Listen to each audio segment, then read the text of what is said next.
중국이 대만을 차지하는 일이 발생했다면 가장 극단적인 선택지 중에 하나가 깐깐해서 남주자 깐깐남 시작하겠습니다. 자, 오늘 그래서 첫 번째 다뤄볼 주제는 뭐냐? 대만 문제입니다. 대만 문제 내가 좀 많이 들었는데 대충 아는데 라고 생각하실 수 있는데, 우리가 국제 정치나 군사적으로는 얘기를 많이 해왔는데 경제적으로는 여기서 만약에 문제가 발생했을 때 어떤 상황이 올 수 있느냐. 자, 근데 시작하면서 세 가지 팩트를 먼저 정리를 하고 넘어가야 돼요. 첫 번째, 우리나라는 섬입니다. 무슨 얘기냐? 물론 북쪽으로 대륙과 연결이 돼 있긴 하죠. 그런데 이 중국이나 러시아를 통해서, 북한을 통해서 물건을 기차나 차로 가지고 올 수 있는 방법이 없습니다. 배로만 가지고 와야 돼요. 배로만. 통계를 보면 99.7%가 배로 우리나라에 물건이 들어옵니다. 결국은 바다에 목숨을 걸어야 될 나라다. 두 번째, 그 모든 배달 라인에 우리나라는 맨 종점, 골목 맨 끝집이라는 겁니다. 미국에서 물건 오고, 호주에서 물건 오고, 중동과 유럽에서 물건 오고, 우리 앞에 물건을 받는 나라들은 있어요. 예를 들면 동남아시아라든가. 근데 우리나라는 우리가 마지막입니다. 이게 뭘 의미하느냐? 동남아시아에 있는 나라에서 뭔가 물건을 받는데 문제가 생겼다. 얘기를 할 수 있죠. 야, 우리가 못 받으면 너네도 좀 문제가 생길 텐데, 너네도 괴로울 텐데, 같이 모여서 얘기를 좀 해보자, 대책을 마련해보자 라고 얘기를 할 수가 있습니다. 근데 우리나라는 뒤를 봐봐야 북한이에요. 어차피 여기 물건 받을 일이 없습니다. 그러니까 같이 머리 맞대고 문제가 생겼을 때 고민해줄 상대가 없다는 거예요. 외톨입니다. 세 번째, 근데 그동안 왜 우리가 이런 생각을 안 하고 살 수 있었을까요? 미국 덕분입니다. 미국이 전 세계 바다를 해군을 통해서 통제하고 있다. 한마디로 경찰 역할을 하고 있기 때문에 우리가 그동안 그 걱정을 하지 않은 거예요. 미국이 그게 자기들이 잘 살려고 했던 어찌됐건 간에 우리나라는 그 혜택을 굉장히 많이 받던 나라 중에 하나입니다. 이게 지금 전 세계에 돌아다니고 있는 배를, GPS를 다 하나씩 장치를 해서 찍은 겁니다. 이게 녹색, 빨간색, 반짝반짝 하는 것들이 이게 다 배예요. 보고 혹시 느낌이 오는 게 있으신가요? 요쪽, 요거 우리나라와 타이완을 지나는 요 안쪽에 정말로 배들이 많이 다닙니다. 그러니까 한국과 중국으로 가는 가장 빠른 지름길이 이 길이어서 그래요. 여기를 오가는 우리나라의 물건량이 얼마냐? 우리나라 전체 물동량의 3분의 1이 이 타이완과 중국 사이, 타이완 해협을 지납니다. 그래서 만약에 이 지역에서 군사적으로 뭔가 문제가 생겼다, 서로 싸운다, 우리나라 입장에서는 그 33%의 물건에서 당장 문제가 발생을 할 수가 있습니다. 얼마나 어떤 문제가 발생할 수 있느냐? 해군이 작년 말에 계산을 해봤습니다. 이런 문제가 발생했을 때 단순히 운송에 문제가 생기는 것만으로도 하루에 우리나라에 발생할 수 있는 경제적인 손실이 4,500억 원입니다. 그럼 일주일이면 3조 원이고요. 한 달이면 13조 원인데 이게 우리가 겪을 수 있는 최악의 경제적인 문제냐? 대만 사태로. 아닙니다. 이거는 사실 시작 단계고요. 이게 중국이 80년대부터 구상을 해온 지도입니다. 도련선이라고 불러요. 이게 섬도자에 이을 연자입니다. 우리나라 좀 쉽게 얘기하면 열도선이에요. 이 라인 안쪽으로 중국이 영향력을 미치겠다. 중국 해군이 나가서 최대한 자신들이 활동을 하겠다라는 1차 목표입니다. 이 라인까지 2025년까지 가겠다라고 얘기를 했습니다. 그리고 더 장기적으로는 제2 열도선이라고 구어서 여기까지 중국 해군이 나가겠다. 그래서 중국 해군이 항공모함도 만들고 잠수함도 최대한 크게 만들고 하는 게 이 목표를 위해서입니다. 이건 뭘 의미하느냐? 여기까지 만약에 중국이 나왔다라는 얘기는 태평양을 반으로 잘라서 이쪽은 우리가 차지하겠다. 미국을 여기까지 밀어내겠다. 이 안에 지금 괌과 사이판이 있음에도 불구하고 미국의 그 해군력을 이 바깥으로 밀어내겠다라는 계획을 뜻하는 겁니다. 이렇게 보면 왜 굳이 이걸 나와가지고 대만을 먹겠다 그래? 왜 이렇게 욕심을 부려라고 생각하실 수가 있어요. 그런데 베이징의 관점에서 보면, 베이징이 여기 있고요. 생각을 해보면 이쪽은 막혀 있어요. 우리나라와 일본 때문에 이쪽은 나갈 수가 없습니다. 중국한테도 바다는 상당히 중요합니다. 왜냐하면 석유도 가져와야 되고요. 철광석도 가져와야 되고요. 당연히 바다를 마음대로 나갈 수가 있어야 되고 태평양까지 본인의 영향력을 확대하고 싶은 생각이 있을 겁니다. 그러기 위해서라면 나가는 길에 한가운데 대만이 있습니다. 이거를 차지하지 않고서는 마음 편하게 나갈 수가 없어요. 그래서 아까 그 도련선 같은 계획을 세우는 거고 대만을 가져가겠다라고 얘기를 하는 겁니다. 그리고 더 포괄적으로는 미국의 세력을 이 안쪽 바다에서 몰아내겠다. 우리가 마음대로 여기를 쓰겠다 뭐 중국 입장에서는 충분히 세울 수 있는 계획인 거죠. 그게 지금 진행 중인 겁니다. 대만에서 어떤 문제가 이미 벌어지기 이전에 한 1년, 2년 그 전부터 미국하고 중국은 치열하게 싸울 겁니다. 보이지 않게. 뭐 서로 제재를 한다거나 여러 가지 좀 서로 못 움직이게 막는 조치들을 취할 거예요. 자, 우리나라까지 중동에서 석유가 오는 바닷길을 그려봤습니다. 크게 세 군데가 좀 고비가 있어요. 이 인도 밑이 있고요. 그리고 두 번째 고비가 말라카 해협, 세 번째가 대만 해협이죠.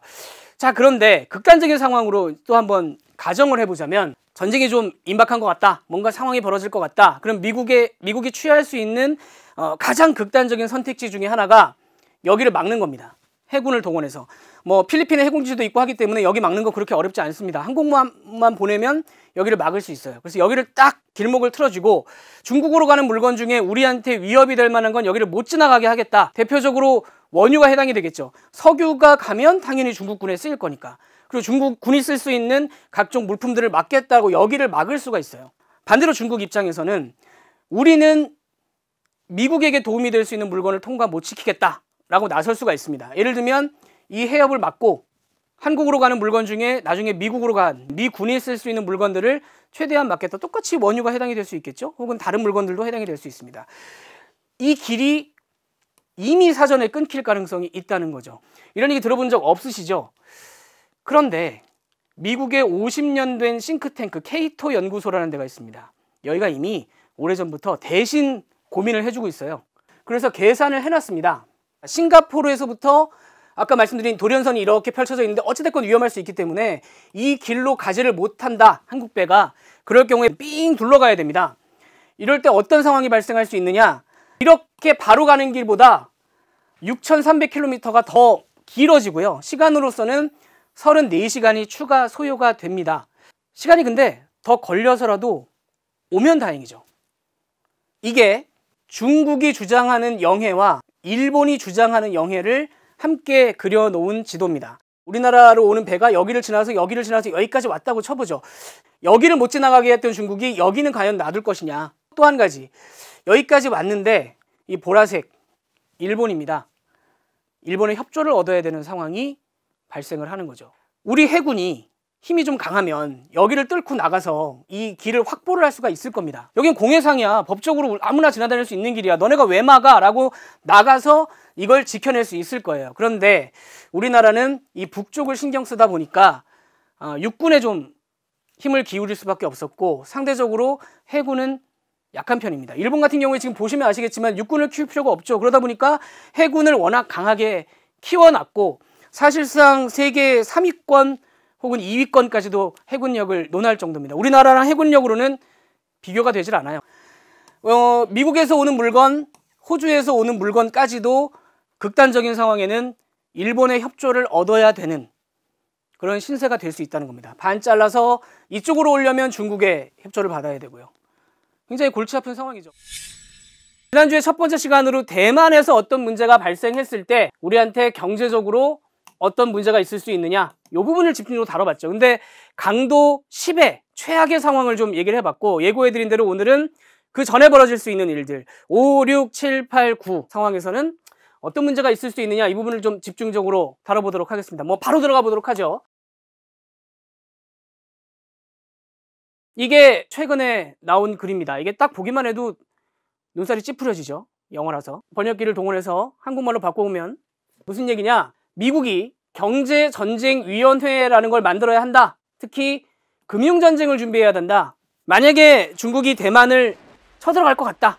그럼 당신들이 쳐들어가기 전부터 혹은 또 차지하고 나더라도 경제적으로는 어마어마한 고통을 겪을 수밖에 없다. 이거를 강도를 조금씩 높여가면서 이 고통을 주다 보면 포기하지 않겠냐, 이런 생각이 담겨 있는 겁니다. 실제로 그래서 만약에 대만에서 무슨 문제가 생겼다, 미국 사람들이 이런 거 계산 굉장히 빨리 하죠. 그래서 랜드 연구소라는 데서 연구를 해 놓은 게 있습니다.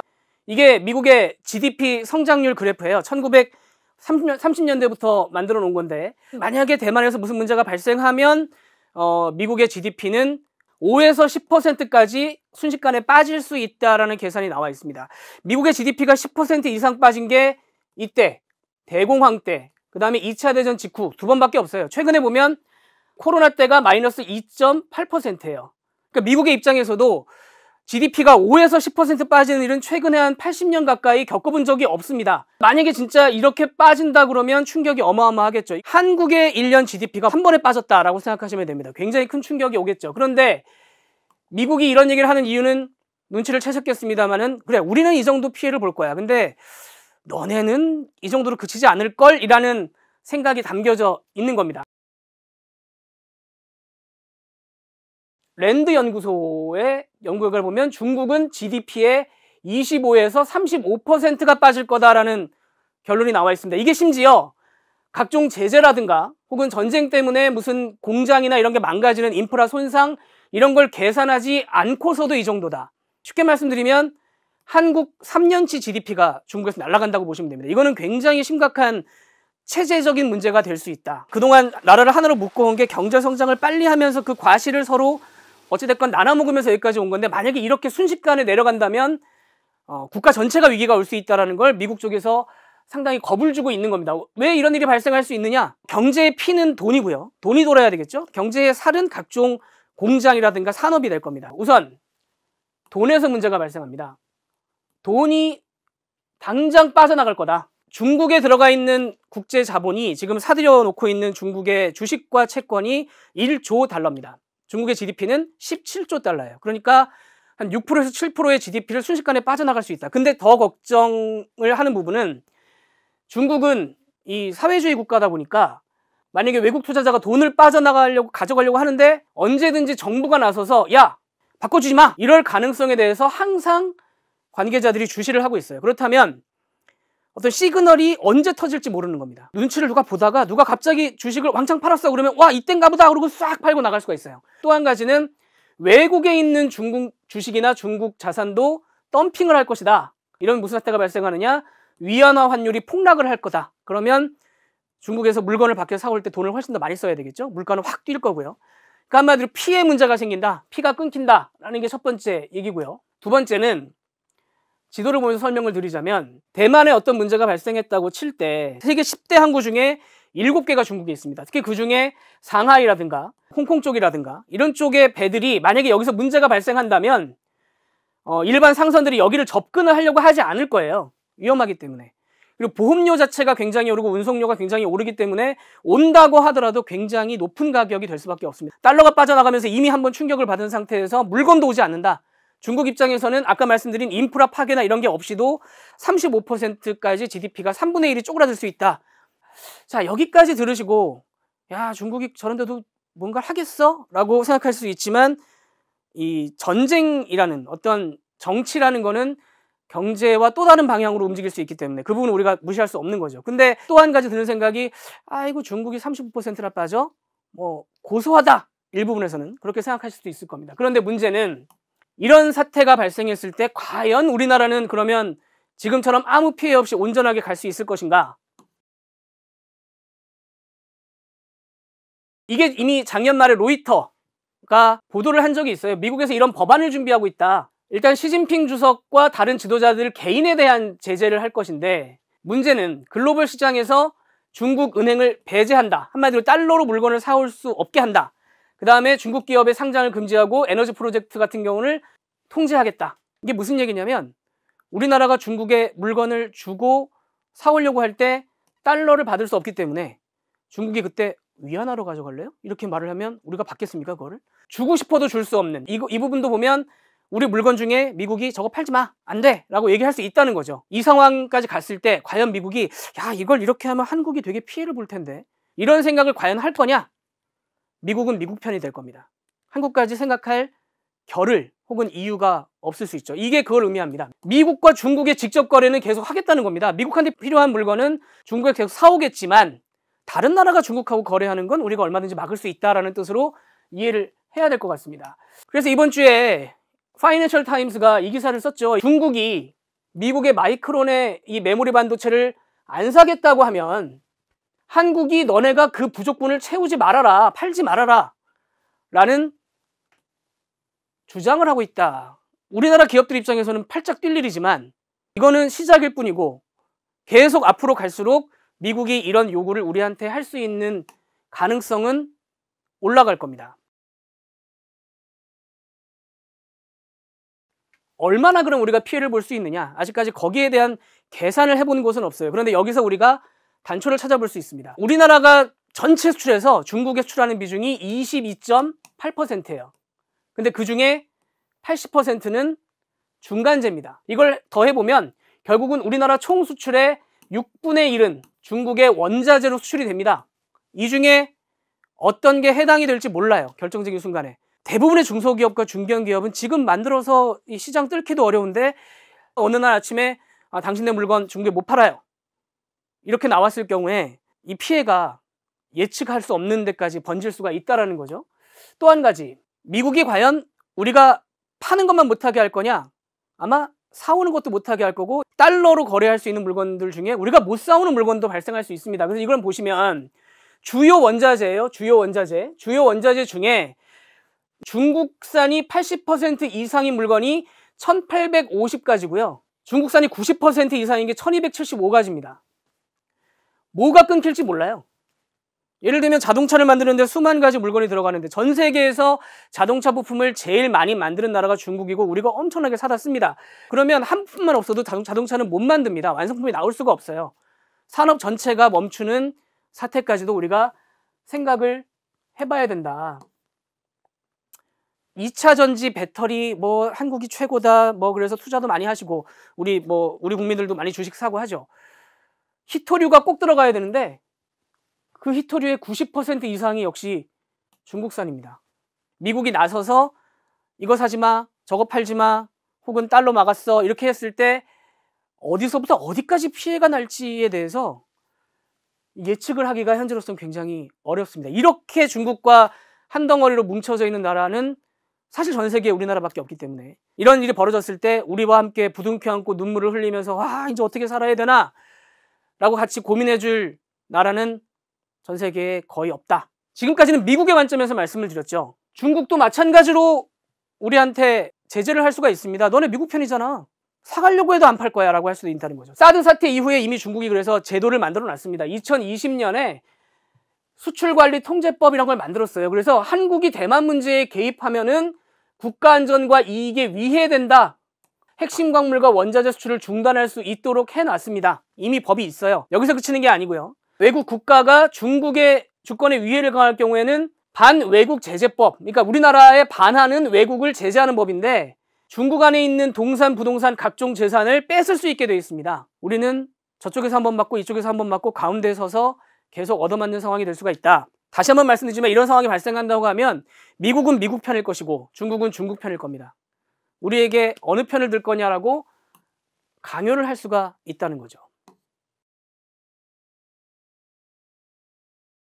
그러면 우리만 그렇게 어려워지는 거냐? 미국은 이렇게 해서 사실상 미주 지역을 하나로 묶어서 경영을 하고 있습니다. 무슨 얘기냐면 어지간한 건 이 안에서 해결할 수 있어요. 이쪽에서 석유 많이 나오죠?